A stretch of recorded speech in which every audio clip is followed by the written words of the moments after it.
We the top 10. UGK the major way, not play it don't stop here. Traffic lights, we going, know the time until the clock hit. Hands on roll, we doing digi to the whole block clear. Yo, what you got there? Oh, did you not hear? Indies taking over and we got the whole shop, yeah. Her, she wanna know me better, but I'm on the top 10. Gotta match my energy, you see I'm in the top, yeah. Yeah, it's top 10. Hey, now I'm in blessed mode, did you forget, bro?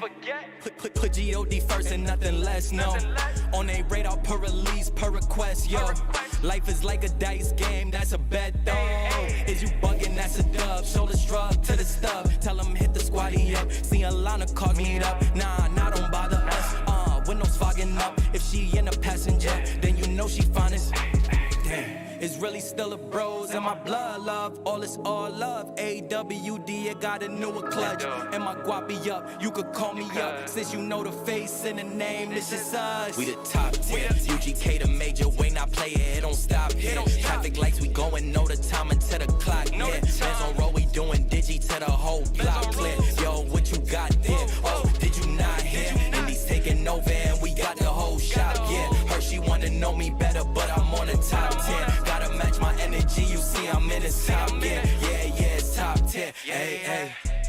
Yeah, I heard you knocking, but my nigga, I am not here. Watch out for the company you keep, cause people mad with. I will pull up on you and address it, I am not scared. We just looking down on these niggas from the top stairs. We been dropping back to back to back, but it don't stop here. People love to tell me their opinion, I do not care. Way that we keep bodying these tracks, man, it is not fit. Way that God keep blessing me, protected by my mom's prayers.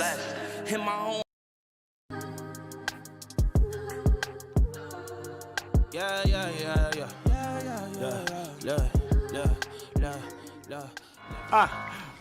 One, two. Coming off the top, y'all know how we do. Listen, I'ma drop a freestyle you can cherish. I'ma send a shout out to the host named Eric. Yo, he's never on some average shit. You know Eric, he stays loud and passionate. I'm about to break it down for y'all with the clever song. Yo, shout the host named Thomas, cause he's never wrong. Yo, shout to John, you know that he's smart and quiet. Unlike my freestyles, which cause a riot. I'm about to do it like this, cause the people love me. Shouts out to PHP, the ugly. It's called ugly cause it's not professional, but I'm about to come through and bless it with style. So let's do it when I'm spitting, I perfume the room. Yo, the segment of the show is called Doom and Gloom. That came from Thomas. Yeah, can nobody go beyond this? I get the mic and then I'm about to keep it like a promise. Yeah, and y'all know we fill them up with anguish. We talking about the PHP, the programming language. About to break it down, no exaggeration. What do y'all do for a living? Web applications. Okay, I can dig it. My words spray tight. They getting together on the Thursday nights. Yeah, when it comes to rhyming, you can call me the new dude. I spew true lyrics while y'all broadcast on YouTube. So let's get it. You know my lyrics are major. All up in the comments, they got plenty of haters, but they doing what they doing. Keep it ugly. We ending every show with the saying it's lovely. Let's go. Hey, shout out to y'all. Peace to the whole squad, man. Hope your channel is doing real well on YouTube. Hope you guys are having fun. And it was an honor and blessing to do this little custom freestyle for y'all. Hope you enjoy. Stay up. Hey. Yeah, let's see how you do under pressure. I've been wanting this shit forever. I've been in the field with whatever they throw at me. Brush it off, pick myself up, moving on to the better. Hey. Ain't no errors, baby, it's a new era. I wake up early feeling rich like I'm Kesha. I get to the paper, boy. Extra. All right. Episode 382 of the PHP Ugly Podcast. If this is your first time joining us, or if you're a little confused at what you're listening to, you're listening to a podcast that focuses on the PHP programming language, the surrounding community, and our company, PHP Architect. I am one of your hosts, Eric Van Johnson, and with me, as always, is John Conklin. Hello. Excited. You can be part of the show as well. Just pop into our Discord at discord.phpugly.com and be part of the show. You'll see the chat scroll by on the left-hand side whenever I decide to turn it on. And you can even contribute to the show by suggesting titles and things like that. You do that by doing a bang title and then whatever you are suggesting to be the title. Just look right there. Look at that. Wow. Examples and everything. Show's made a little better thanks to some sponsorship from honeybadger.io and PHP Architect, as well as our supporters on Patreon at patreon.com/PHPugly. I feel like that's it. I feel like I've covered it all. I think you got it. Nailed it. First take. First, let's wrap it up. That's it. That's probably the cleanest and quickest I've ever done. I was looking for that one. Except I didn't stay up with you. I was looking for that lower third and didn't have it ready. How's it going, John? It's going. It's been a week. Getting back to normal? Yes, they are getting back to normal. Although I think our new normal is year-round tech planning. the normal being planning for tech. Just when I thought, I'm like, oh wait, it's done. We get 6 months off. No, not that way. No months. No, not even 6 days off. Yep. I like how A Woods jumps right in there. Happy birthday, Eric. Oh, thank you. Yeah, I'm wearing my yesterday vintage 69 hat. That's when I was born. So hello from Pakistan. Hello, Pakistan. How are you doing? I got an important question. Before we get into geek stuff, right. I've got something that's been on my mind for a while. Have you ever had one of those questions where you feel like you've always wanted to ask it, but now you're too old and you feel like you should know the answer, so you don't want to ask? Yeah. That's kind of where I'm at now. So birds and bees. No, not that. They don't actually do anything together. I don't know where they come. Pink lemonade. What is pink lemonade? Why is it pink? Where does pink lemonade come from? From pink lemons, duh. I don't know. Pink lemons aren't a thing. Come on, man. Help me out with this one. It has bothered me my entire life, and I just ordered some lemonade the other day, and it came in the color of pink. And I'm like, where the hell does this pink lemonade come from? Does that mean it's not real lemonade, or is it lemonade with pink something pink added to it? I don't. Somebody needs to explain it. That's a damn good question. I do not know. God damn it! You're no help to me, John. Oh, somebody has to know. Somebody must know what pink lemonade, where it comes from. Is it just food coloring, Buttery? I need to know. I need definitive answers. Why is it pink? Why do they make lemonade pink? What's wrong with the color of lemonade being? Because it looks like pee. That's why. They're nobody wants to drink urine, so we're gonna. Who pees yellow, John? Doesn't everyone pee green, or is that just me? I should probably see a doctor. Nah, doctors are overrated. Oh, for sure. What? I used to make gin with rose petals. That sounds enticing. Never been much of a gin person. You got me doing a little gin on one of our trips. And I forget what trip it was. It must have been a Longhorn trip. Yeah. I don't remember. It was a gin and soda or something that you got on the tonic. Gin and tonic. Yeah, you got it on the plane. I'm like, I mean, it didn't have a lot of flavor to it, but it was good. It was nice change. So. Yeah. Refreshing, I think. Yeah. With the soda water. Yeah. All right, you ready to laugh at me? Sure. I'm gonna jump into this because to me this is hilarious. Okay. About a month ago, I went to Mexico, right? Mm-hmm. While I was there, I had one of my pull requests that was merged, immediately reverted. I'm like, why did it get reverted? Because it goes through a whole QA process. Somebody tested it backwards and forwards. Everything seemed to be working. And there was an issue with it. We get back. There's only a week between the time I got back and the time for tech. So I go through the feedback, figure out what was happening, fix up the PR, re-put it up for code review. It gets released while we're at tech and immediately gets reverted. What in the world is going on? I know this was working. So I go through and I find another small issue that is able to be fixed pretty easily. I re-release it the other night, and it didn't get reverted because I was in town, and the person testing is like, "It's not working." I'm like, "What are you talking about?" I go and test it. It works in local dev. It works in CI. It worked everywhere but production. Oh, I love those. And it gets even better. It's unit tested. It's Oh, very well unit tested. okay. Yeah.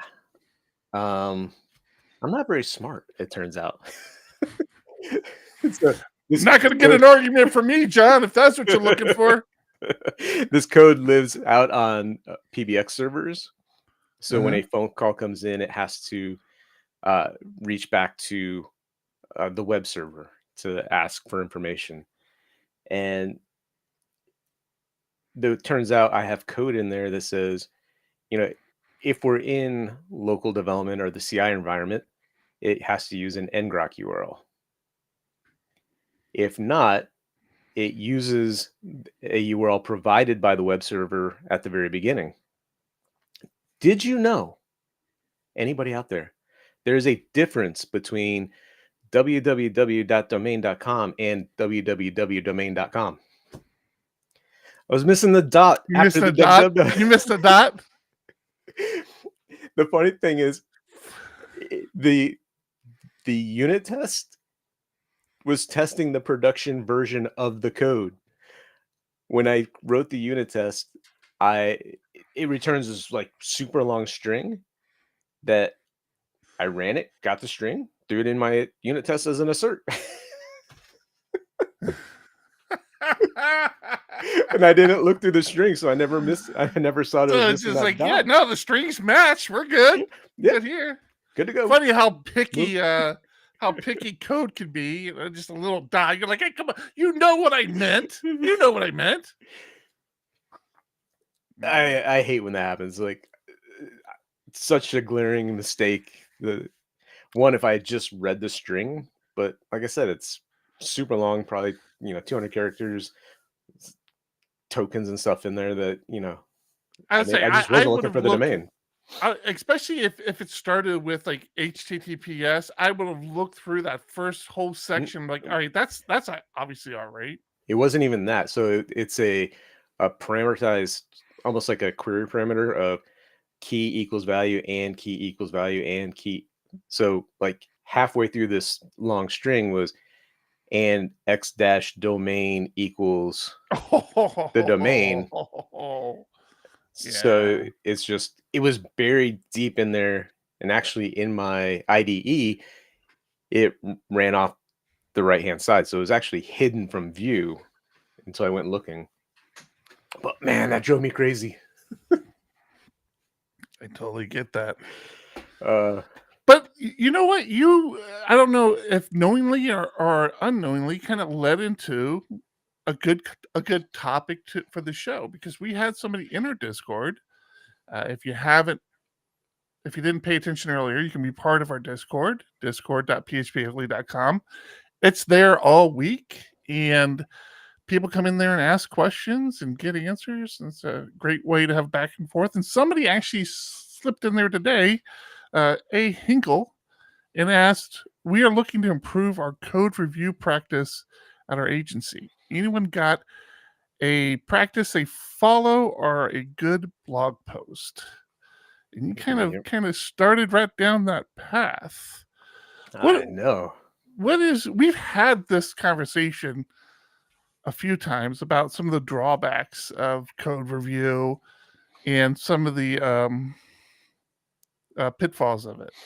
The biggest one being, especially when you're manually doing code review, you kind of get on autopilot and you're just like wanting to get stuff through, and you don't want to be the bottleneck, and you want to push stuff through. And I think somebody in our Discord actually came back with some great suggestions of essentially automating as much as possible. And Renus says, automate as much as possible. Standard. I'm paraphrasing some of this, but standardize on coding styles, coding rules, and get as much of that automated as you can, so that when people are reviewing code. Oh, and you touched on some CI or some sort of testing, some sort of automated testing as well, just to make sure things don't break, so that when you do kind of get to that manual code review, that the people can kind of focus on code. Do you have anything else you bring to the table? Yeah, so I read that, and the first thing I thought of was also, yes, automating as much as possible.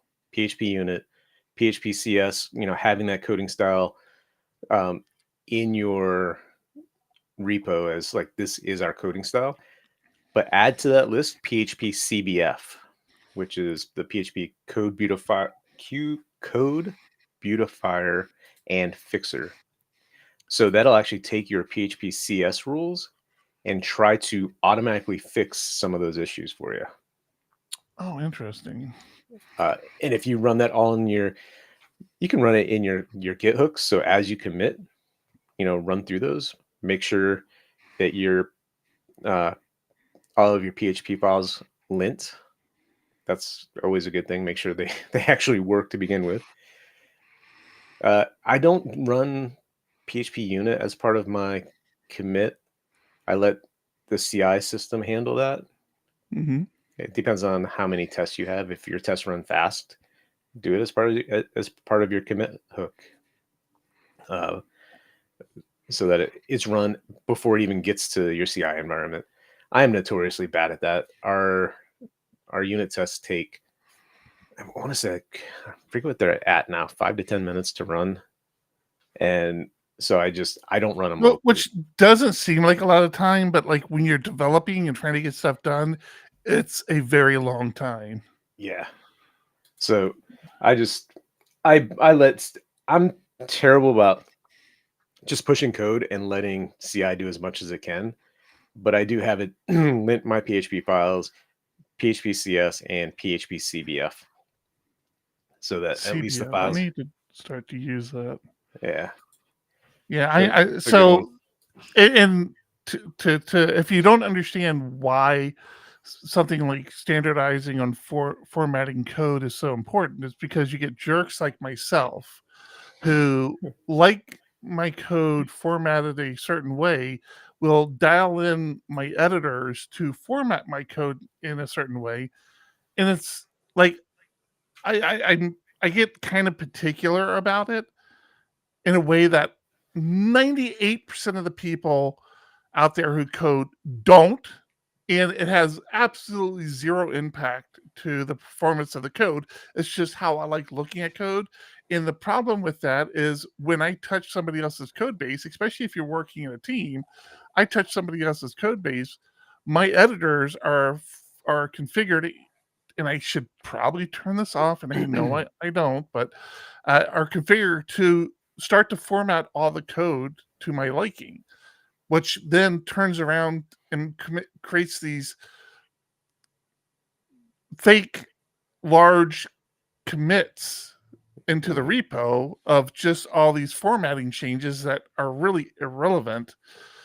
So if you can get your team to kind of agree to standardizing in a format, whether or not it's a format you completely agree with or don't agree with, or if your team doesn't totally agree with, takes compromise. Like there are plenty of things when we're creating the style guide that it's like, I like it this way, and other people are like, no. I'm like, no, it's got to be my way, and you got to give some, take some, right? Can't always. No, that's not right. Everybody should agree with me, and whatever I say is the best way.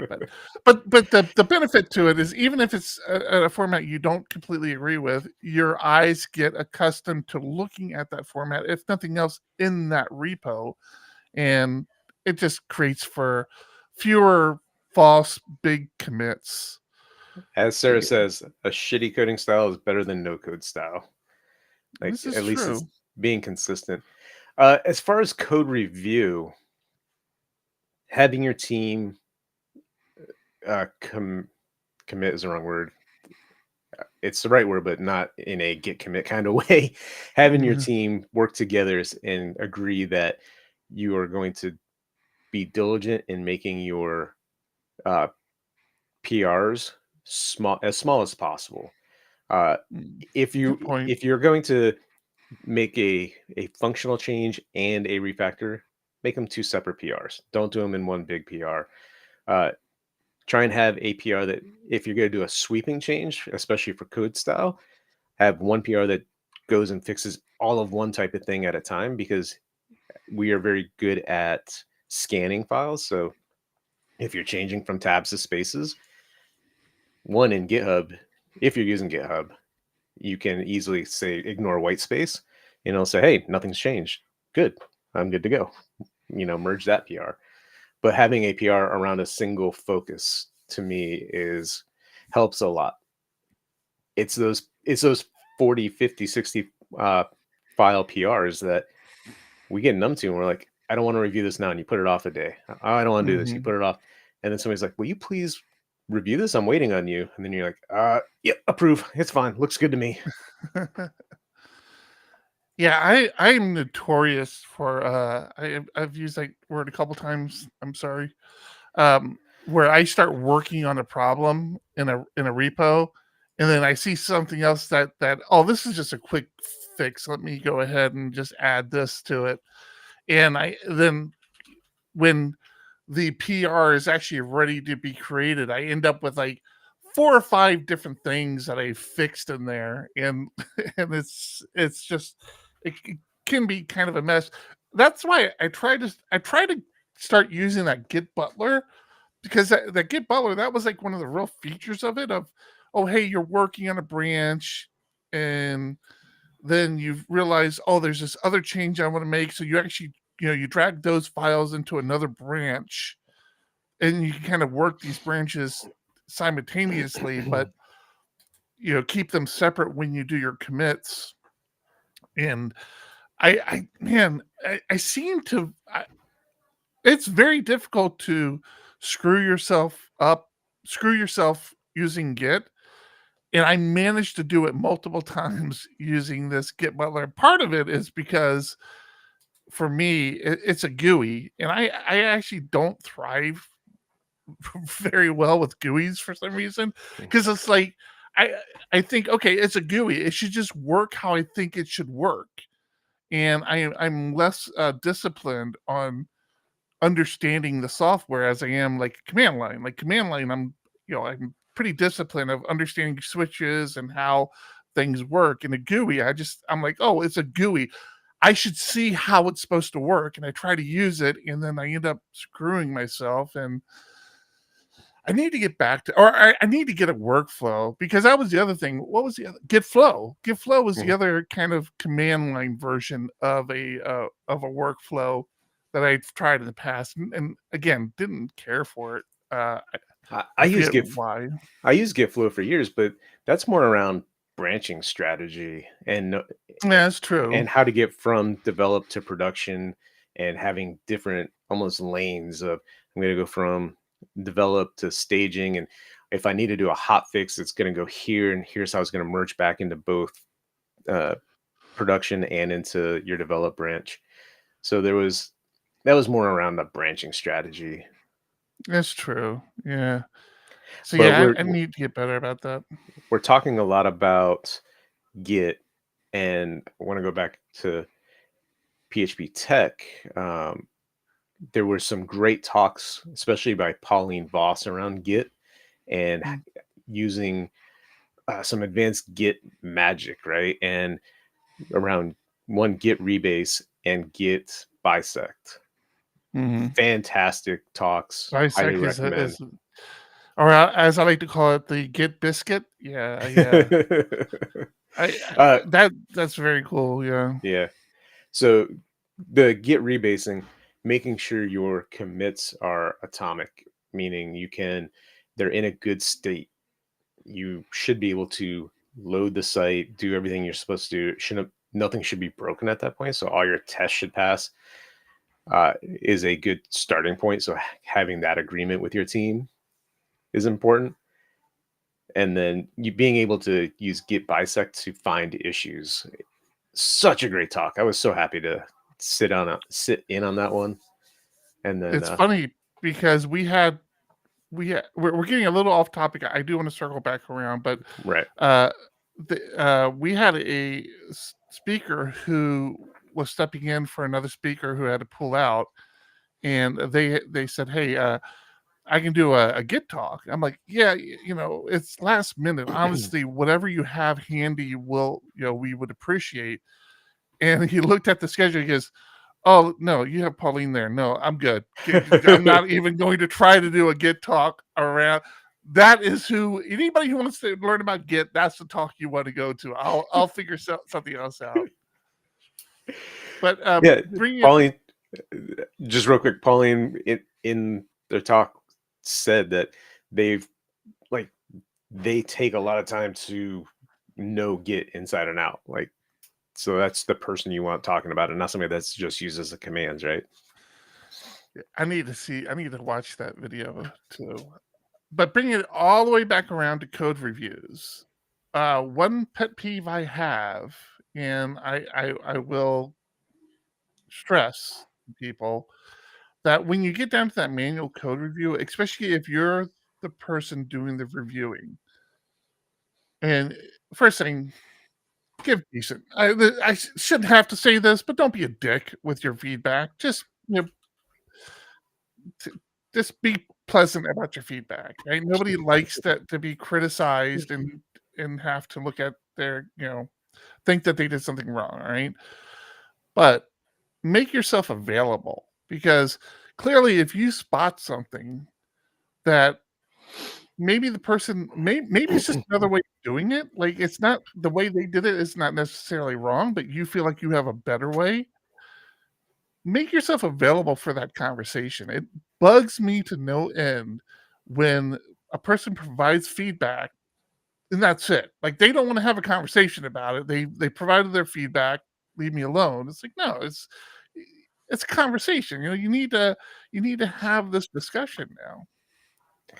Something that we've been doing a lot, and again, it's going to depend on your team size and everything else, but doing live code reviews, almost like pair programming, but I write my code, I reach out to somebody else, say, "Hey, do you have time to pair review this with me?" And the nice part about that is you don't get those comments of, "Well, you could have done it this way." And then they kick it back and you have to make the decision. Well, do I do it that way or do I move this on to the next stage? Versus you have that conversation, and on our team, it's if you want that change while you're reviewing it, make the change and commit it, right? Otherwise, let it go. It's not worth it. Well, not let it go, not worth it, but I meant more. Don't just leave the comment out there, like you said, being a jerk about it. Yeah. If you feel strongly that change needs to be made, then make it. Yeah. Is what it comes down to. If my code works, but you want it changed a little bit, make the change live with me and explain your reasoning for it, and make it. Don't just kick it back to me and say, "Do this," unless the code is broken. If the code's broken, that's a different story. Yeah. You want to know another important piece to the whole code review CI pipeline? Absolutely. Having a very good error management tool. More about white events in the context of application logs and observability lately. A white event is just a collection of properties that may be useful later. The more the better. Think about all the context around a web request. The wider your events, the better prepared you'll be for unknown unknowns, those sneaky bugs that you can't anticipate. Observability isn't rocket science, but the industry likes to pretend that it is.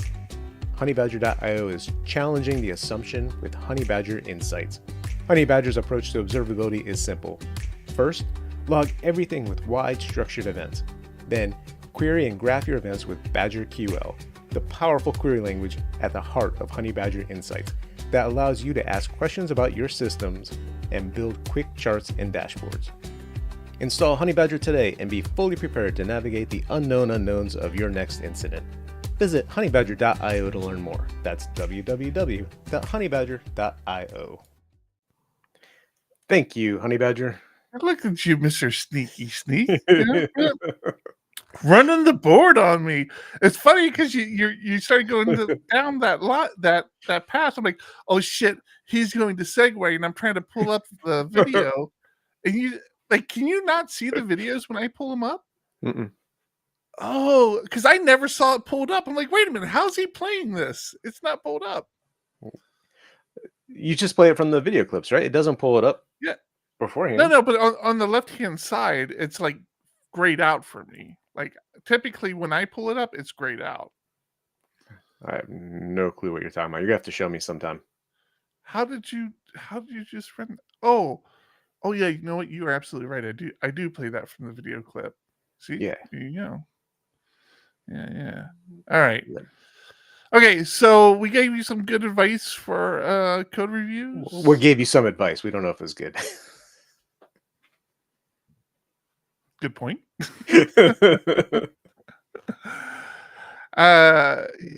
So we talked a little bit. Let's talk about oh wait, we got a roundtable comment here from Sarah. Erica has no idea how streaming works. Yes, that's correct. That's why there's not been that's hurtful. Has not been an episode of PHP Roundtable in such a long time. We are doing. You have one scheduled one, right? We are doing an episode this time tomorrow. Same bat time, different bat channel. So Friday at 3:00. Different bat day. Yeah. So we have our panel, right? We have our panel of people that we're going to get together, much kind of like this, like John and I do, but it's a panel, not just the two of us. And then we're changing the format a little bit. Like the bottleneck before was, we're talking about PHP Roundtable. The bottleneck before was, we had to come up with a topic, and then we had to find people who were interested in talking about that topic, and then like coordinating everybody to jump on the podcast at the same time. It just kind of got to be a kind of a pain, to be honest with you. So what we're doing now is we're just going to establish a date and time. So the second Friday of every month, we're going to have a PHP Roundtable. This is the commitment we're making, right? Whether there's anybody to join us, whether there is a particular topic, we'll decide. We will announce it if there is one. Tomorrow there isn't one. It's just going to be the core panel getting together and talking about just catching up. But we're going to meet second Friday of every month, 3:00 PST, Pacific Coast Time. And yeah, that's going to be PT, because you don't know if it's standard or daylight depending on the month. Right. Good point. Yeah. So yeah, we're gonna try that for a little while and see if that works. And maybe by standardizing on a time and day to meet, it'll be easier to get other panelists on. And it's not going to be the same panelists every week. Like tomorrow, Ramsey is not going to be able to make it. Like that's the idea. It's like we'll see who's there, who's not there. But every Friday, we're going to have a panel, or every second Friday of every month, we're going to have a panel. And worst case, you're there by yourself talking into the void. Yeah.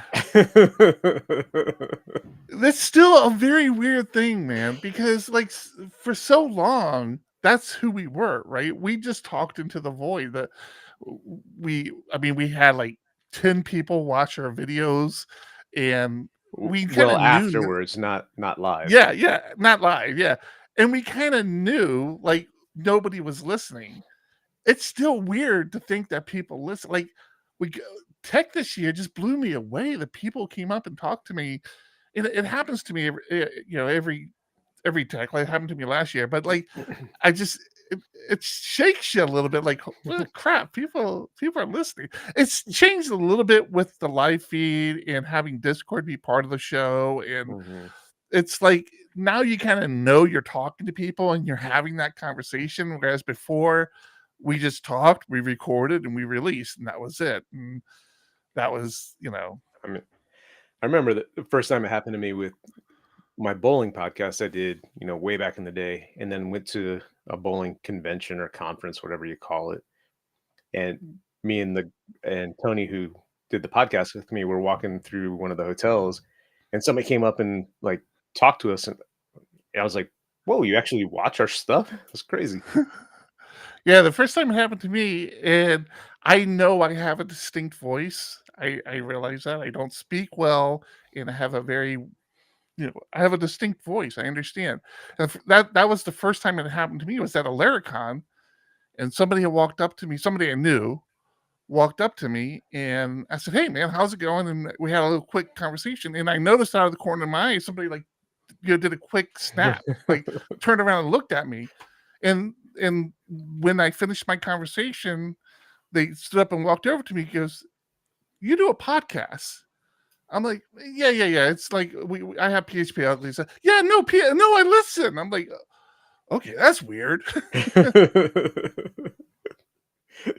You're not supposed to say it's weird to somebody listening to your show. Like, what's wrong with you? Why would you listen to my show? All right, we have some announcements to make. I'm making announcements. I want to hear your announcements. PHP Tech has a new home. It's no longer in Chicago. No, that's not true. It's still in Chicago. No, we have. I should look at that real fast. But for years, obviously, PHP Tech has always had the URL tech.phparch.com. Fine with it. PHP Arch is our company. We run the conference. We're behind. We're like the biggest sponsor of the conference, unfortunately. But it's kind of a long URL. So we've always wanted to shorten it. phptech.com makes the most sense. Somebody has been domain squatting on that domain for so many years. I can't think of anybody who would want to use phptech.com for anything else. Maybe somebody does, but not for the price this person's asking for. Now, if somebody wants to buy the domain for us, we would love that. We would use it. I'll make that commitment right now, but we're not interested in the $2 or $3 or $4 grand. I think the price actually went up. I think it's almost $4 grand now. It's like 3,800 or something. Last I looked, it was 21. Yeah. So I think it went up, but we're not interested in paying that much for a domain, and we don't suggest you do either, because it just joke. Encourages. Yeah. So when I got phptech.tv, I kind of thought, I'm like, we'll use this for videos, but maybe we use it for the conference eventually. But it had that .tv extension.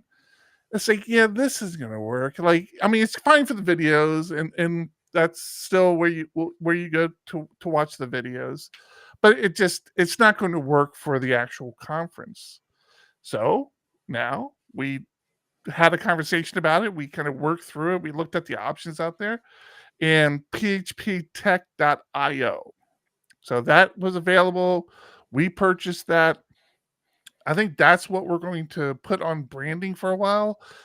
Tech.phparch.com will continue to work for at least the next couple conferences, but I think all of our branding and everything, we're going to gear towards phptech.io. So, yeah, you're the first to hear that publicly announced. So John didn't even know I was going to talk about it. Yep, I did, but I did share it. I had it on Trello, and it did go into the. Did you? It did go out on Discord only about 35 minutes ago. Okay, well, I thought I was shaking you up a little bit. I thought I was being edgy. Yeah, so phptech.io. Yeah, I guess we can't really share the other information yet. No. then we'll move I mean, on. we can share that we're in negotiations for PHP Tech 2025. Yep. Every now and then I wake up in the morning, I'm like, wait a minute. We can still, nothing's been signed. We can still back out of this.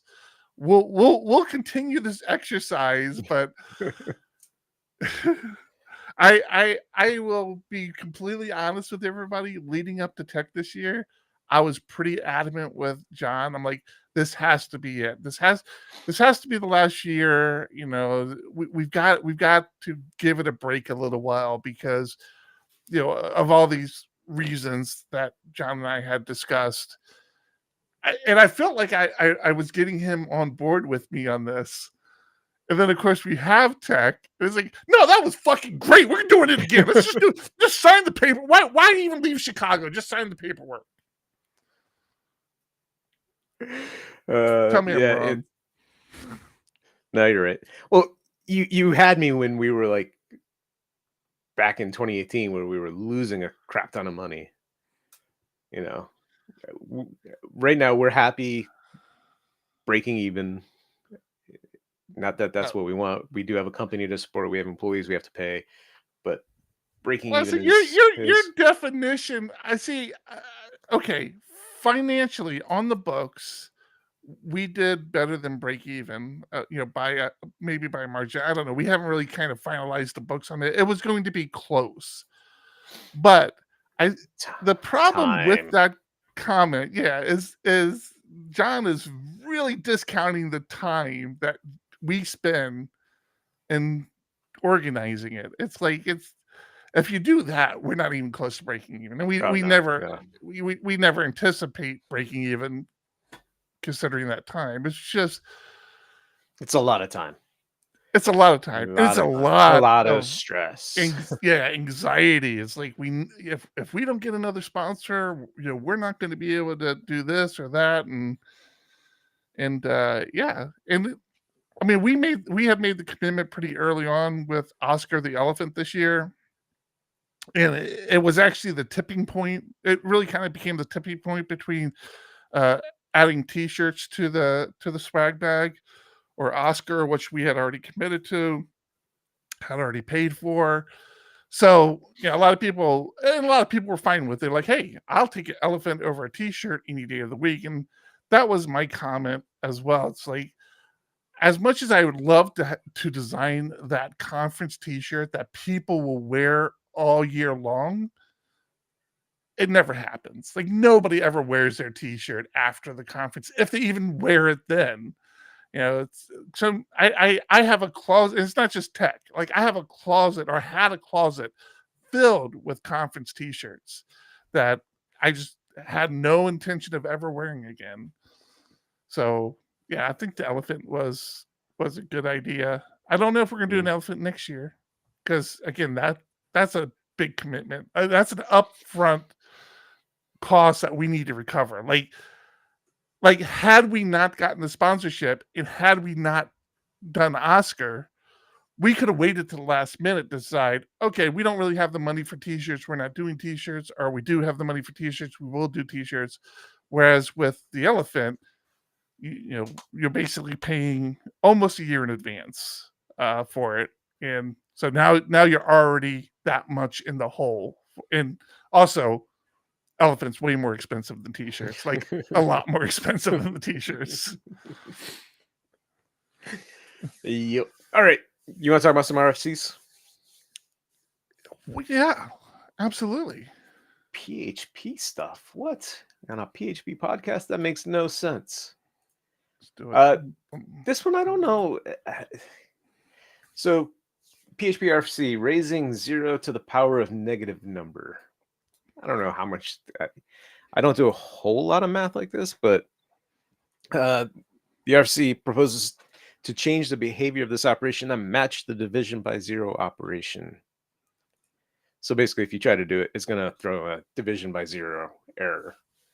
Not earth-shattering, but if you do a lot of exponential math, maybe it's important to you. I mean, it passed with a 27-0 vote. But I think that's because a lot of stuff in the PHP language, they're trying to move away from odd behaviors to very explicit, like throwing exceptions when things are exceptional. Go figure. Yeah.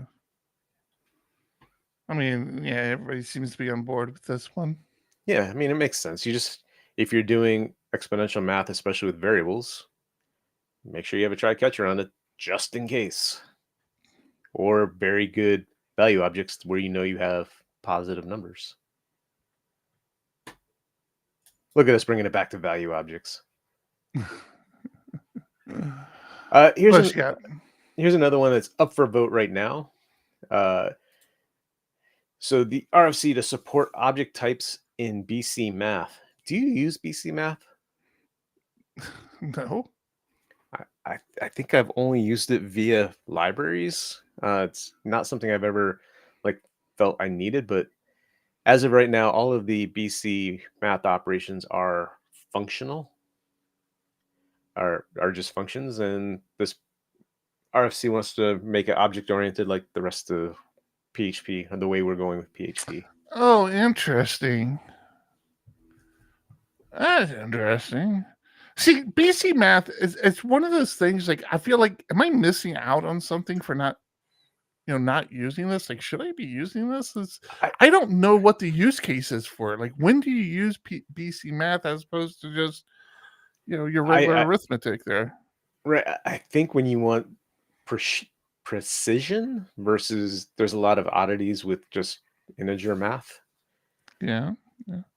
Anybody who works with currency understands that. Right. But is that enough of a reason to use something like BC Math versus what we do today? Like in US dollars, we often convert to an integer of cents. Mm-hmm. But you can still run into issues. Yeah. Okay. Well, and this one's up for discussion right now. It's voted on. Well, there are some votes. It's 15-2 on supporting object types, and I still think I can't remember if we found it was hidden, but like a reason for why people vote a certain way without having to go to externals.io or the internals mailing list to figure out what people are saying, because they don't even have to respond, I don't think, with reasons for their vote. Yeah, that would be nice, just to be able to click on the person's name and or click on their vote and see if there's any feedback on why they voted that way. I guess it would be a lot to ask them to put their reasoning behind voting a certain way in every vote they make. But we don't vote. I don't think they vote on that many RFCs a year, and usually they have a clear-cut reason. Not that we need a book of why they voted a certain way, but I just don't think this is right for the language, or it's not right for the language because A, B, and C, or something. And like you said, you can usually find it if you grep through the internals mailing list, or like you said, externals. But yeah, it would really be nice to streamline that. And then yeah, Sarah, come on, get that working. What's wrong with you? Actually, I'll blame Ben. Seems like a Ramsey job. Come on, Ramsey. And then I guess the implicit rounding, everyone wants it to round up at the half versus always towards zero. I guess that was part of this RFC. Oh, interesting. Okay. Wait, that's part of the BC Math RFC? Yep. This RFC takes a secondary vote on the model of implicit rounding during calculations. Note that PHP round towards zero always truncates the value, so don't have to calculate an extra digit for rounding, and is better at that than PHP round half up. So I guess if you're really looking for as much speed as you can, especially in almost like a real-time app, maybe you need that. But if you need something real-time, you're probably not using PHP. We just mentioned this, but they do have. It's funny, they link to externals now. Like, I don't know if externals is a official reference point to internals, because internals, you have to actually be subscribed to the mailing list. If you're not aware of this, anybody can subscribe to the mailing list of internals, but you get a lot of emails of all these conversations. Externals aggregates all this, makes it a little easier to read. So it is kind of cool that they have this link now that will take you to the externals discussion, but it's still an aggregated list of the conversation that you have to read through. parse. Is that login with GitHub new on here, where it tracks what you've read and what you haven't? No, it's always been there. Has it? Yeah. I mean, I don't know always. It's been, as long as I've been using it, it's been there. Yeah. Gotcha. Yep. Well, now I want to go find why they voted no, but that's for another time. All right. For another time. What else you got? Yeah. The last one I have is the RFC for new without parentheses. And this one I'm happy about. New my class method without parentheses. And this to me just makes sense. I have lots of places in my code where I have that new, like they have new request. You have to wrap that in parentheses to call with method on it. And they're proposing they want that second one where you don't have the parentheses. And I have to admit, like I do this as well, where I will call up something in code, and when you have to do it this way, it looks like it's wrong, like it shouldn't be there, like it's bad coding. My problem is I always do it the second way, and then I get the wrong, I get an error or wrong response. I'm like, yeah, whoops. Oh yeah, let me go add that here. And it just looks. I mean, just look at it. It looks like proper code. Especially so they're doing it with methods. Do that with invocable, where you have parenthesis, new something, close parenthesis, open parenthesis, argument list. That's true. Yeah. Actually, I think there's an example of that further down. Yeah. If you go down to, down a little bit more, that first var dump, new my class, to call the invoke, you actually would have another set of parentheses around that. I mean, that itself looks silly to call the invocable, but not much you can do with that. Mm-hmm.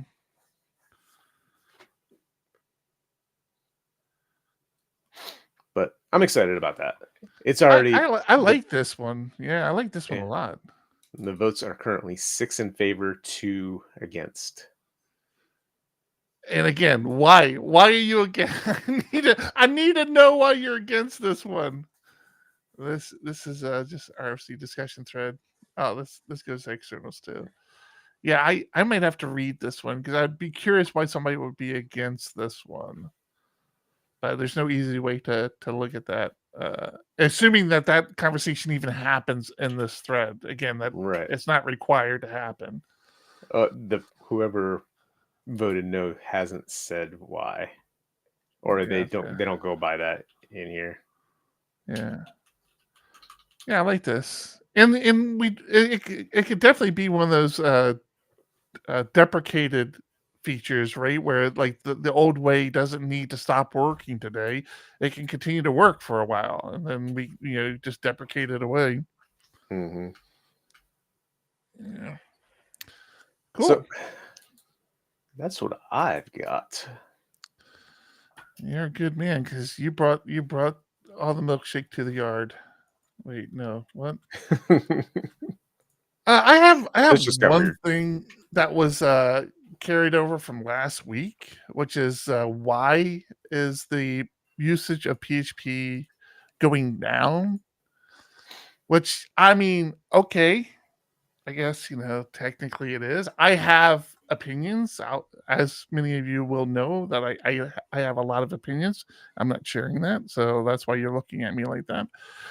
All this stuff, all these links will be in the show notes if you're listening to the audio podcast. So if you're curious about some of the articles we're talking about or the RFCs that we reviewed, just go to the show notes. They'll be in there. So this article, I don't want to say it's sensationalizing it, but it says, why PHP usage has declined by 40% in just over 2 years, which I don't know if I ever actually saw that number of 40%. Most of the decline that I saw was over a span of at least 10 years, but maybe I read that wrong. But they Well, they're attribute going with that graph right there because that's 2021 to 2023 right there. That big drop. this drop right here. Yeah, we can't see So your mouse, but yeah. you can't. Oh, yeah. Sorry. Oh, you can see if I move it All right. really fast. Yeah. So you think this is a 40% drop? Well, that's got to be my guess. You're going from 3.25 million to under 2 million. Okay. Yeah. So here's the thing. All right. So the biggest thing they contribute to this is the fact that WordPress has been making this change over to JavaScript for their front end, which I guess is happening, but I don't see it happening in the worlds that I live in. But again, I'm a PHP person, so uh, supposedly this is a big move. This guy kind of says some kind of shitty stuff about PHP. The guy, who is he? He is the Matt. WordPress is now JavaScript first project. Wait, you want to laugh before you go into him? Go back up to that graph. Read right underneath that graph. Built with graph for PHP. So Matt is like the CEO or somebody big with WordPress. Yeah, co-creator WordPress CEO of Automatic, right? You know, dude. First thing, let's be real, okay? Because you're moving to JavaScript as a first-class citizen in WordPress for your front end doesn't mean it's going to work. All right. I'm not saying it's not going to work. I'm not hoping that it doesn't work. I'm just saying don't throw PHP under the bus so quickly because you may need to fall back to that. But the fact that it is doing it doesn't surprise me that much because WordPress is, first thing, WordPress in the world of PHP doesn't have a great reputation for good, clean code and security.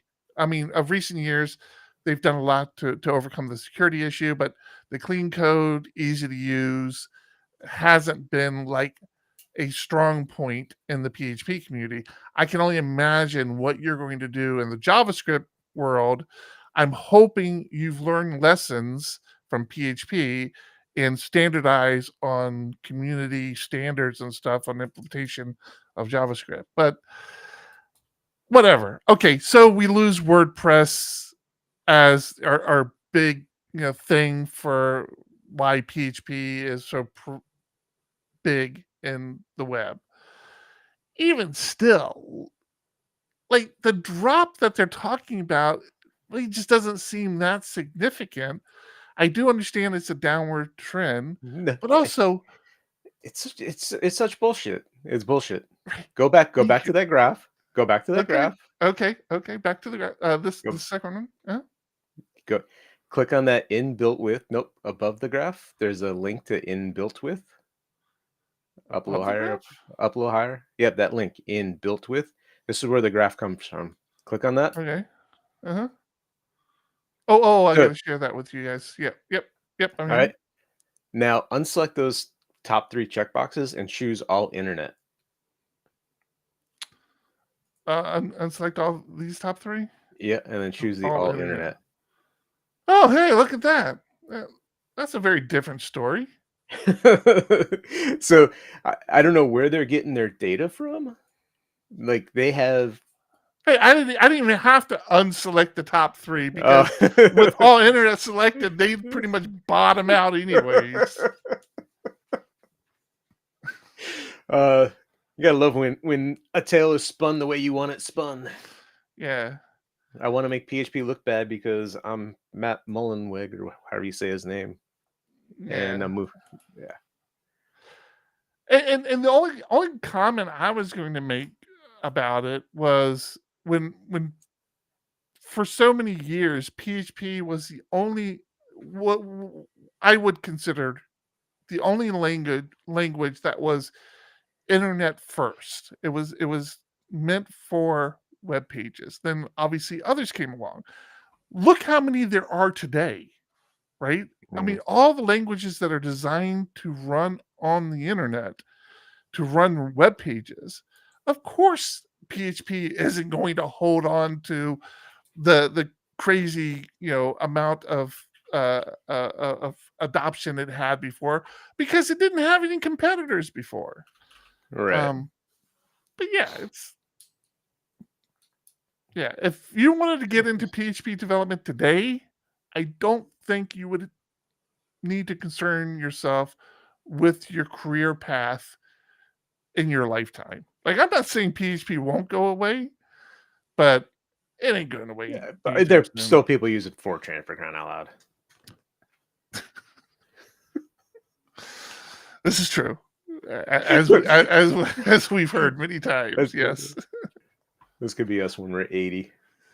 I still use PHP. Hey, you can't tell me you do it better than PHP, does it? All right. Okay, let me go ahead and queue up. While you're go ahead and talk, I'm going to queue up our supporters on Patreon, because we do need to run them in the background. I wanted to find that there was a video I wanted to share, and I didn't queue it up, and now I can't remember where to find it. So that's going to be frustrating. Yeah, I hate it when that happens. Okay, well, while John's doing that, these are our fantastic supporters on Patreon. Thank you so much for all your support. It's funny how many times I have to talk to people about how Patreon got started, and it wasn't like meant to be a real thing, and then it was hard not to appreciate everybody giving us support and showing us some love. So yeah, we kind of kept going. We do try to give back to. Wow, that was a quick Patreon thing. I need to extend that video. Not my fault. We try to give back to our Patreon supporters where we can. We have something queued up here that we're going to share with our supporters on Patreon. But if you're a supporter on Patreon and you're in Discord, you're in a special Discord channel, which will get the news as soon as it drops. But yeah. Also, if you're in our Discord, I don't know. I don't know if I can pin stuff in Discord. I don't think you can, but we shared Sarah Goldman at Tech got intoxicated just enough to do the PHP Ugly Anthem for their karaoke, and I cleaned it up a little bit. I added the music to the background, and got it playing. But in that process, I separated the beat, the music, from the vocals, as well as took those vocals and then transcribed them so that everybody had the lyrics to the song, which I think are pretty close. I need to read through it again. I feel like I missed a couple spots, but that's all been shared in Discord. I should have put that in the music channel or something in Discord. Maybe I'll remember to do that so everybody can find it easier. But Sarah, and this has come up in the past. I don't think we've ever made the official request, but I think there's enough behind it now where I'll make it the official request. Yeah, that's what we'll do. We'll create a PHP Ugly Anthem Discord channel in the PHP Ugly Discord. We'll add the lyrics and the beat. There's been a request that everybody makes a version of it. You don't have to sing the whole thing, or just sing whatever or do whatever verses you like, and then stitching it all together to make a one big community version of the anthem. I don't think Harry Mack would have an issue with it, because we paid for it. But maybe we'll try to reach out to him and make sure. But yeah. Yeah, I got his phone number in my phone. I'll contact him. You ring him up all the time. Yeah. All right. I shared a link in the Restream private chat. Yeah, let me. I don't know if you've seen this video. Am I sharing this Am I sharing this? If you can. Yeah. So right. Diana Pham with Vonage created a little video. I thought it was pretty neat. Of course, right. That's because I'm the star of it. Yeah, no, I know. I didn't. The whole great work, John and team. I'm like, wait, what? What? It's all back and forth. John and I have one of my favorite exit survey responses was, I'd really like to thank Eric and Jim for all their hard work. Like, I love it. All right, of course, that's the way it is. Let's see. So you guys should hear this. I finally met Jim. Hello. And in case you don't know Jim, this is Jim. To forth the computer, etc., etc. There was also some rapping involved. To the hosting, Thomas doesn't never wrong. And then I asked all the sponsors to give me a TLDR of what they do. We provide OS agnostic LTS PHP runtimes that include security patches. We build web mobile apps, and we act as an extension. That's so happy vehicle came. And we are changing how people talk about mental health in the technology industry. Okay, I want to point out, Joe is a tall guy, but I am not cutting off his head. His head is cut off in the video. They did that on purpose. I figured, yeah. Overall, I had an amazing time, and I just want to thank John and his team for putting on such a great conference. Welcome to the community. Thank you. What's funny is, had the TLDR from all the sponsors. She works for one of the sponsors. She didn't put Vonage in there. Oh, really? Yeah. Oh, you're right. I mean, it's shared on a Vonage. Right. It's shared on a Vonage page, so maybe that's why. But it was just funny to me. It stood out. Well, actually, there was a few sponsors she missed, right? Because Packages didn't. No, Packages just manned their booth. There was somebody at Packages. No, they didn't have a booth. They didn't this year. No. Okay, and Caring didn't. Compassionate Coding didn't have a booth. Right. I still feel like we missed somebody. First, okay, I'm going to put this out there. If another person comes up to me and says, "Pudnub," I thought PubHub, or what was it? Pornhub was sponsoring you guys. It's like, no. Why would Pornhub be sponsoring this conference? It's PubNub, and yes, I understand why you think it's Pornhub. Yeah. But we've been using their services, and they do a great job. I mean, there's no two ways about it. I like it. Yeah. And then also Sensios Labs was there. That was the other one. Oh yeah. Will, what happened there? Sensio Labs. Yeah. Don't know. Sensio Labs, yeah. So yeah, thanks to all the sponsors. Hope you guys come back around next year and sponsor us again. Prospectus coming soon. We just need to I guess we can tentatively put some information on there until the contracts are signed, but yeah, no reason to hold up prospectus for that. Right. I concur. Yeah. All right, cool. Okay. All right. I think that's it. You good? You good with the show? We done? Yeah. All right. Let's queue up. I got to get my kid to soccer practice in a little bit. You got soccer practice. All right. Well, let's wrap this up. And that did not do what I wanted to do. Yeah, it did. There we go. Good job. Good job. All right. So that's going to do it for 382 of PHP Ugly. I'm Eric. And I'm John. Keep it ugly. Keep it ugly. 1, 2, 1, 2. Coming off the top, y'all know how we do. Listen, I'ma drop a freestyle you can cherish. I'ma send a shout out to the host named Eric.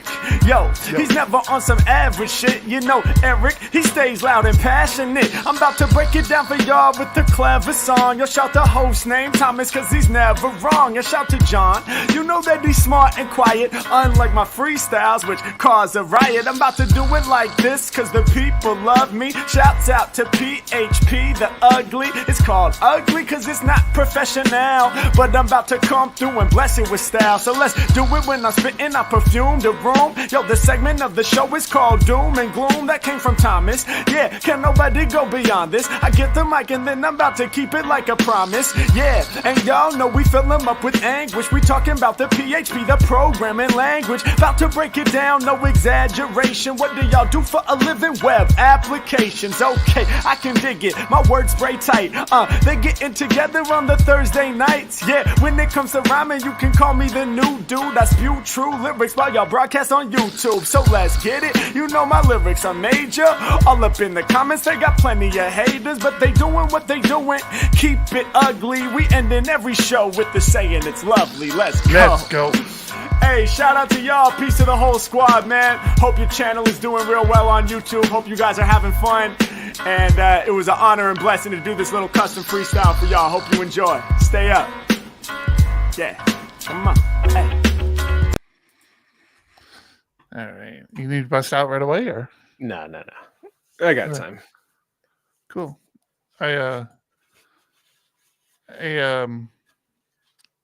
So the for everybody who might be, if you're listening, this is the after show. We just ramble at this point. Anybody who might be interested, I spent the weekend last weekend and got all my videos done from the conference, and I was doing some coding because I was trying to make it easier for us to upload it. But then John, in his infinite wisdom, found an error in one of the bumpers. Both of them. And in both of them.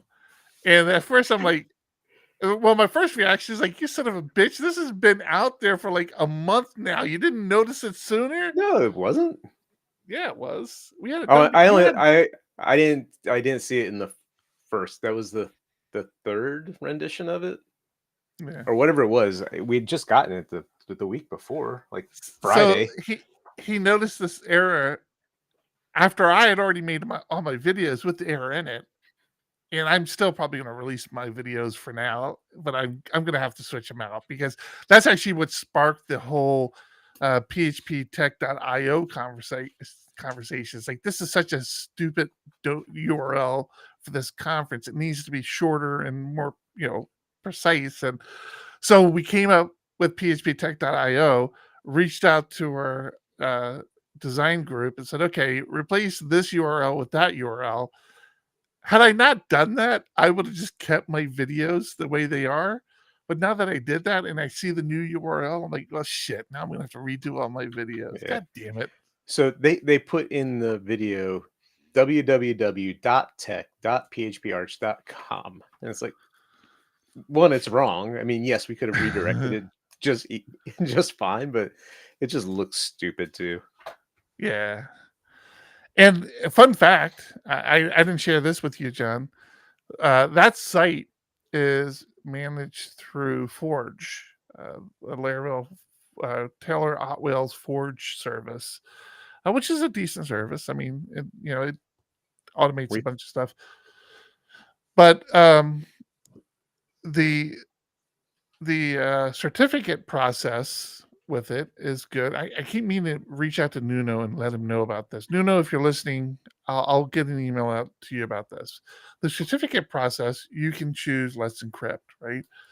So the way they do it, and I applaud them for doing this way, is that it will create certificates for any domain that the web server is configured to serve. Tech.phparch.com and anything else we add to it. The problem came into play. So I added PHP tech.io to it. I'm like, well, shoot, let me go ahead and create a certificate for www.tech.phparch.com, and then maybe I won't worry about it. It won't let me create the certificate because it automatically creates a www.certificate on all the certificates it makes for that Forge install. But it's only going off of the root domain, and it doesn't, so the fact that it's a subdomain of a domain, tech.phparch.com, it doesn't create a www.tech.phparch.com certificate, and it won't let me tell it to create a PHP. It won't let me tell it to create that certificate. And it's just like, oh, that's pretty frustrating. So it actually resolves. I wonder if it auto redirects, because it should resolve www.tech. You just can't get to it through HTTPS. Yeah.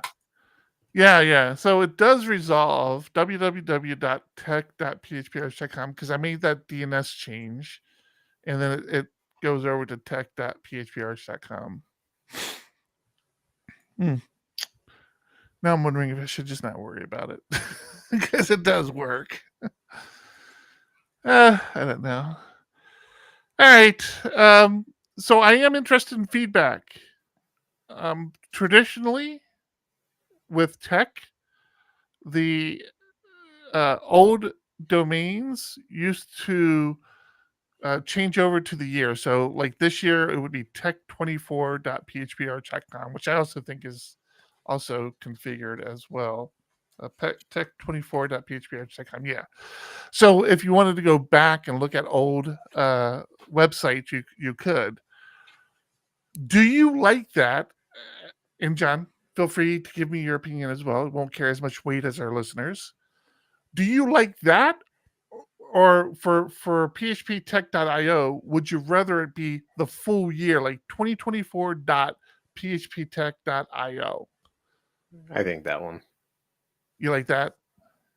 Yeah. Because otherwise it would just be 24.phptech.io, because we can't change the base domain. So it'd either be 24, which I found confusing, because I thought, because it was only, this year was only the 16th tech, right? 16th? Mm-hmm. Was it 16th? Yeah. So when I saw that configuration in DNS, I'm like, what did they do? They just they did all their domains out a bunch of years. And then I realized, oh no, tech in the 2 digits is not tech the 16th annual tech. It's tech. Oh yeah, it was the year. Yeah. So that's when I realized that, and I'm like, okay, well, I don't like that. So if you're good with 2024.phptech.io, I think that's will be the direction I go moving forward. Works for me. All right. I like it. We got okay. We got to come up with our design and branding for 2025 now. A Woods, I edited your video and was quite impressed with your speaking. I hope to see more talk submissions from you in the future. You gave me this impression that, I'm pretty sure you said this is the first time you spoke at a conference, and you gave me the impression that you were really nervous, and you looked nervous when you started, but by the end you were just talking to friends, man. You were just in the groove. I hope to see more talk submissions from you, A Woods. You're a very good presenter. I can't wait to watch it.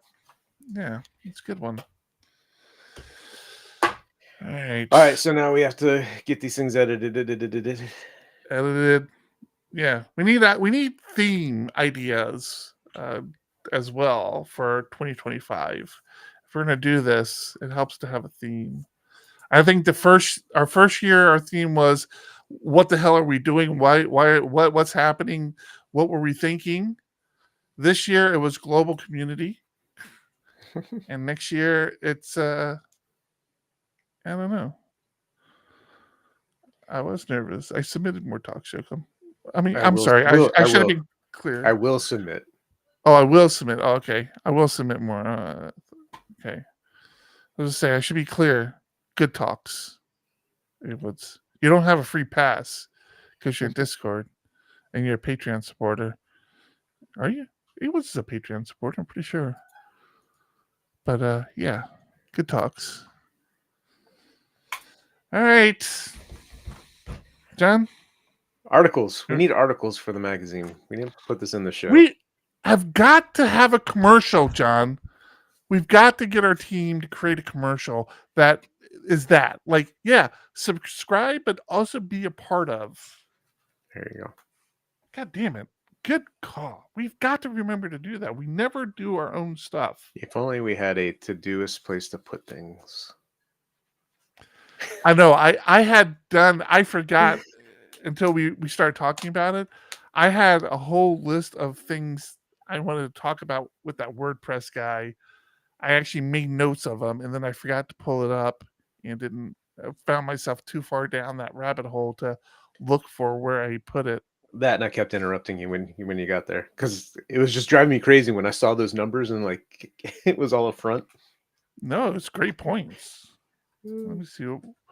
What did I have? Let me find the notes now that everybody's here waiting. What? That is not what I wanted to look for. Wow. Okay, I love Obsidian. Whoever turned me on to Obsidian, thank you very much. But my God, have I started like logging every freaking thing I want to talk about? JetBrains shows a similar drop off, 30%, 2017 through 2023, so not 3 years. Mainly because WordPress, JavaScript, PHP is no longer the future of WordPress, according to it. Yeah, I kind of touched on everything I wanted to touch on. And most of the WordPress installations out there are still running it because they're not changing; they're just there. Yeah, exactly. Like I said, good luck with that. I mean, I hope they do a better job at their JavaScript implementation than they did with how they handled PHP. Oh, you know what? They just bought somebody. Who did they just buy? Automatic buys so many people. Oh, you know what? I think they bought that Beeper program. Hold on. It's that Beeper app that I was using. Beeper. Yeah, Beeper.com, which is a all-inclusive chat for new chat. I mean, it's like Discord, everything out there. Beeper is joining Automatic. Yeah, We've been acquired. $125 million. What? So they also bought the podcast software I used. This was years ago. And Pocket Cast. They bought Pocket Cast as well. Man, they acquire a bunch of things, man. This is the second cross-platform messaging solution because they bought text.com. Really? I stopped using Beeper. I still have it. It just takes a lot. Honestly, the reason I stopped using it, I didn't stop using it. I turned off notifications because in the truck, when I have my Android Auto playing through my car, every time a new message is sent to a Discord channel that hasn't received a message yet, it does the notifications and I have to mute it. And I would like to be able to go in there and say, hey, I don't need notifications from Discord unless it's a DM to me or a DM I'm a part of, or these particular channels in certain Discords. Like there's the columnist channel and PHP Architect that I would like to get notified on. And there's a client one in PHP Architect I like to get notified on, but I don't want everything. And there's no way of doing that. You have to include everything and then start muting all the ones you don't want. It's a pain. It's a good app, but yeah, I just don't really use it that much because I don't. All right. Most WordPress installs are still out there on PHP 5.2. Yeah, that's true. We actually, stumbled upon that recently. 5.2 install we need to address. Pretty cutthroat business, man. Really interesting. Kaylin says, this guy. I mean, he founded WordPress, so he had to have been a PHP person at some point in his life.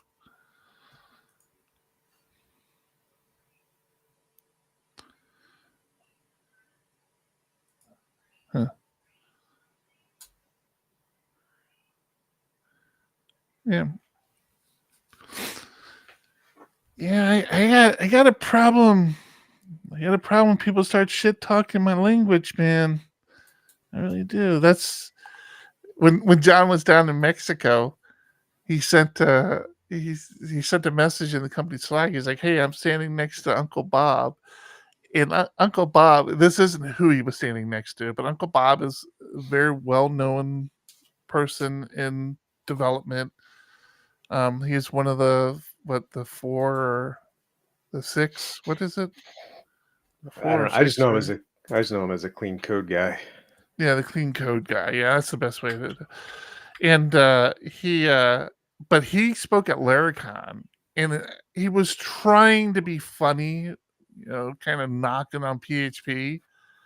I didn't take it as funny, and I'm like done with the guy. Like that was the first time I saw him talk, and I think I hyped him up too much in my head because everybody talks about how smart he is and how good he is and all this. So I kind of hyped up his keynote in my head, and then he's like, knocking on PHP. I'm like, all right, this guy can, fuck off.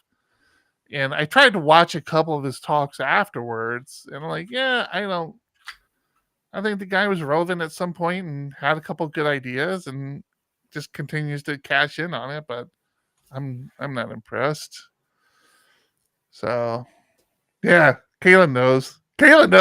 I opened up in our company Discord. I'm being nice now. When I said in our company Discord, I'm like, before I knew that's not who John was standing next to, I told John, I'm like, turn to this guy and say these words. Like, no, this guy's just a drone guy. Yeah. Apparently, there's another Uncle Bob in the drone world who might not be as big of a douchebag. I shouldn't call him a douchebag, but I did. So that's out there now for everybody. Yeah. All right. Yeah. Don't come to me talking shit. I'm the same way as far as like being a liberal. Like I don't like to give myself like titles. Like I don't like to think of myself as a liberal. But when it comes to the world of right wing, left wing, conservative, liberal, if you want to call me a liberal, fine. But I'm not the type of liberal you want to fucking get angry because I'm not a nice person, and I don't go looking for a fight. But like I don't have problems with them. I'm like a bad. I'm that person. Like I'm a bad liberal as far as like just. I'm not a peace, love all, kumbaya person. Like I'm fine mixing things up, and kind of the same way with my language. Like, hey, you want to talk shit, but I'm not the person you want to talk shit to. Not because I'm good at it, not because I know it inside and out, because I will fucking hurt you. I will stop. All right. Yes. I have a past I'm not super proud of, but I try. It is honestly something after I had kids, especially not because I had kids. I started before I had it. It really came down to the mentors I had in my life of people. And I kind of got to a point where I just couldn't be mad anymore. Like I couldn't stay mad. I had to figure out a way to function in a world that I didn't agree with. And it's something I have to remind myself of from time to time. But I'm not proud of person I always have been, and I had to mature a lot. And I wish I had done it sooner because I definitely appreciate the world and appreciate life and appreciate the people around me. Even if I don't agree with them, I appreciate people around me more. Whereas before, if I didn't agree with you, it was like you're either with me or you're against me. That was like the black and white world. And I couldn't come up with this. We don't have to agree on things.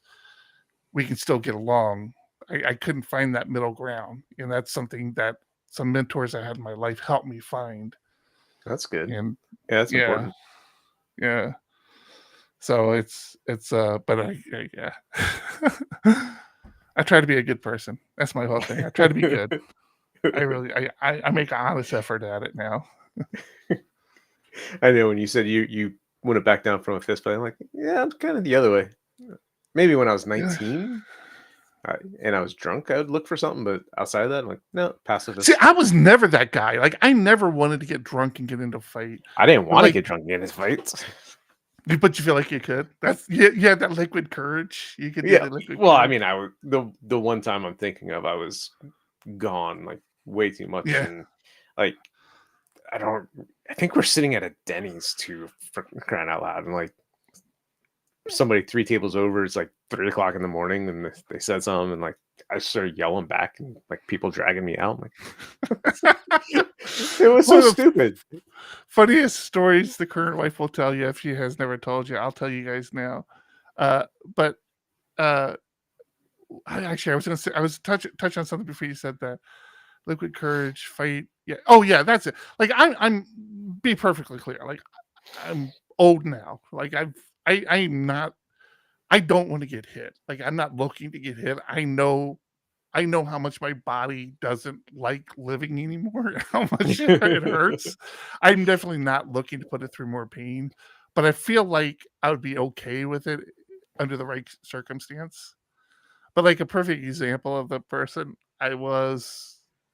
I mean, after I met my mentors, like when I found this Zen, this calming, I was actually out to dinner with one of them, and it was the current wife, myself, him, and his wife, and we'd gone to this place downtown, and I forgot why we were even downtown, but we randomly go into this bar, and we found a table and we sit down, and I just said this guy's my mentor, and he kind of provoked the whole situation.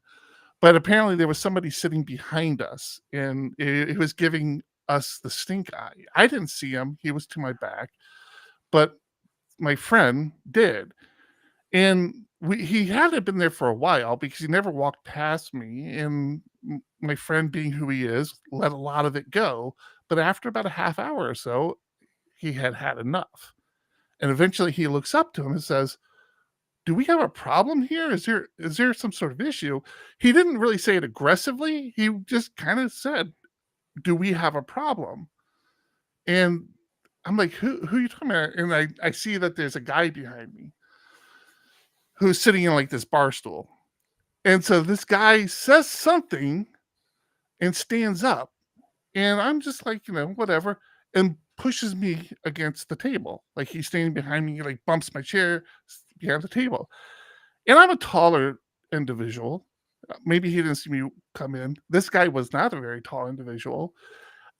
I stand up and I triggered. So this was early on, and I flip pretty quickly. So I stand up, I turn around, and the guy's face like hits my chest because that's how close he is to me. I'm like, what's up? He goes, oh, I have a problem with you. And he reaches around me because I'm a bigger guy. He reaches around me and goes, oh, I have a problem with him. I'm like, then you should have fucking bumped into him.